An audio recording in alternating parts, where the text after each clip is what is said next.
In Crewe, I also met Jo Garner from the charity Changing Lives Together.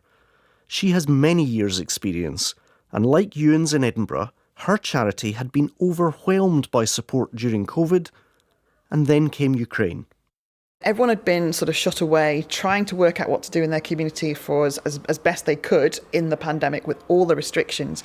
Suddenly there were no restrictions and there was a war effort on. And it was almost the Battle of Britain sort of scenario where people came out and said, I can now do something.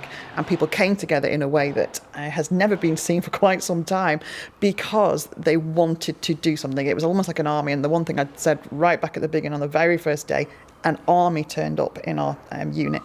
And the people were coming out and just saying, what can I do? There was never a question of I wasn't doing anything. It was, what can I do? So we've just been through a pandemic. We're still facing a war in Europe. What have those experiences taught this local community about who are our neighbours?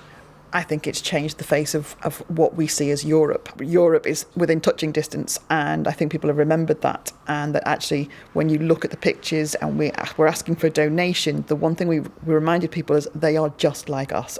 They are working families that were doing construction work and they were doing all of these other jobs that are around, and they literally overnight had to leave their homes with a bag, and that was it.